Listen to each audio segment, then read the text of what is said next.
मोदी को खून से पत्र लिखा गया। न्यायालय ने इसको अस्पष्ट और दुरुपयोग योग्य क्यों बोला? यहाँ लॉस पूरे देश का हो रहा है। कैंपस कॉलेज कम, जेल ज्यादा लग सकता है। 29 जनवरी 2026 को माननीय सर्वोच्च न्यायालय ने यूजीसी बिल पर स्टे लगाया। क्यों इतने सारे लोगों ने प्रोटेस्ट किया? देश में अशांति का माहौल। कानून से दिक्कत क्यों है? कौन से कानून से दिक्कत? हमें तो सरकार से दिक्कत है। क्यों यूजीसी बिल को लेके इतने सारे लोगों ने जनहित याचिकाएं लगाई? गवर्नमेंट और यूजीसी का कहना है ये रिफॉर्म जरूरी था। तो सवाल सिंपल है, यूजीसी इक्विटी रेगुलेशन सच में इंसाफ है या फिर नया इम्बैलेंस क्रिएट कर रहा है? कानूनी तौर पर ये बात बिल्कुल साफ है कि इंडिया का कॉन्स्टिट्यूशन आर्टिकल 14 सभी को लॉ के सामने बराबरी देता है। किसी जाति, धर्म, लिंग या जन्म के स्थान के आधार पर भेदभाव अलाउ नहीं करता। वैसे इसी प्रिंसिपल को बेस बनाकर यूजीसी ने इंट्रोड्यूस किया UGC promotion of equity higher education institution. ये रेगुलेशन 13 जनवरी को इंट्रोड्यूस हुआ और ये सारी गवर्नमेंट और private university, colleges, students, faculty, non teaching staff और एडमिशन सीकर सब पर लागू होते हैं। यूजीसी का कहना है कि रिसेंट ईयर में कैंपस डिस्क्रिमिनेशन केसेस बढ़ रहे थे। कमिटीज होती थी लेकिन अकाउंटेबिलिटी फिक्स नहीं होती थी, जिसका कारण डिसीजन डिले होता था। साथ ही एनईपी नेशनल एजुकेशन पॉलिसी 2020 का फोकस इक्विटी एंड इंक्लूजन है। इस रेगुलेशन का बेस बताया गया।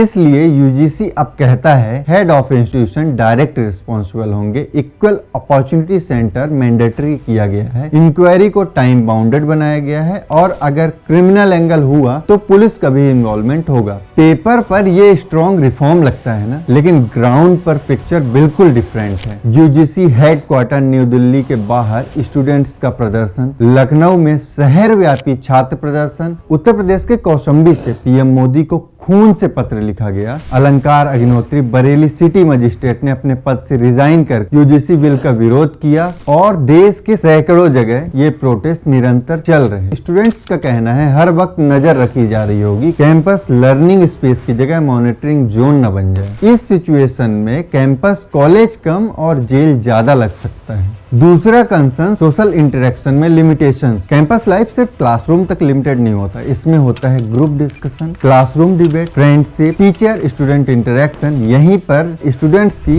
रियल सोशल और इंटेलेक्चुअल ग्रोथ होती है। स्टूडेंट का सीधा सवाल है, अगर गलत केस लगाया गया तो लॉ में क्लियर पनिशमेंट डिफाइन नहीं है। प्रोसेस बहुत फास्ट है, 24 आवर्स में कमेटी मीटिंग, 15 डेज में रिपोर्ट। इसका मतलब ये है कि अगर कंप्लेंट बाद में गलत निकली तब तक डैमेज हो चुका होगा। और यहाँ डैमेज सिर्फ लीगल नहीं होता है, mental stress, reputation impact, academic pressure, career anxiety से है। यदि पीडीएफ को ध्यान से पढ़े तो एक चीज क्लियर दिखती है, रेगुलेशन बार बार SC, ST, OBC, PWD, women को एक्सप्लिसिटली मेंशन करता है, लेकिन जनरल कैटेगरी यानी सवर्ण का कहीं डायरेक्ट मेंशन नहीं है। कमेटी का कॉम्पोजिशन देखा जाए तो वहां पे भी एससी, एसटी, ओबीसी, पीडब्ल्यूडी और वुमेन की रिप्रेजेंटेशन मैंडेटरी होगी। सवर्ण का नाम यहाँ भी नहीं है।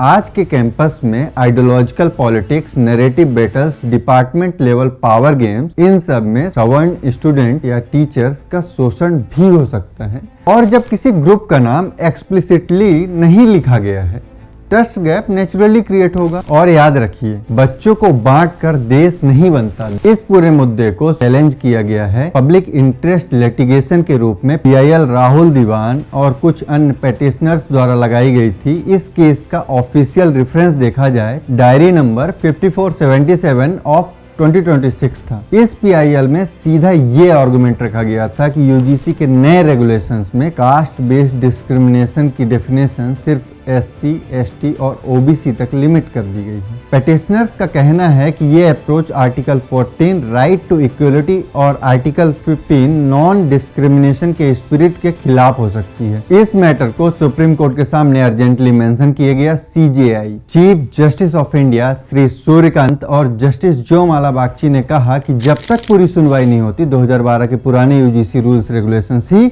लागू रहेंगे। इस आदेश के बाद सवाल और गहरा हो जाता है, अगर ये रेगुलेशंस इतने जरूरी रिफॉर्म थे तो न्यायालय ने इसको अस्पष्ट क्यों बोला, जबकि सरकार ने इसे जरूरी रिफॉर्म कहा है। सरकार के द्वारा ये भी कहा जाता है बिल पास करने के बाद कई बार, संसद का कानून है, सबको स्वीकार करना पड़ेगा। स्वीकार नहीं करेंगे मतलब क्या है? कैसे बोल सकते हैं हम कानून को स्वीकार नहीं करेंगे? ये कानून भारत सरकार का है, हर एक पर बंधन करता होगा और इसको स्वीकार करना पड़ेगा। मेरा सवाल ये है कि किसी भी रेगुलेशन को यदि इस तरीके से सामने लाया जाए तो कैसे नॉर्मली कोई अडॉप्ट कर सकता है। बहुत बहुत धन्यवाद इस वीडियो को देखने के लिए। मिलते हैं किसी नेक्स्ट वीडियो में, तब तक के लिए जय हिंद।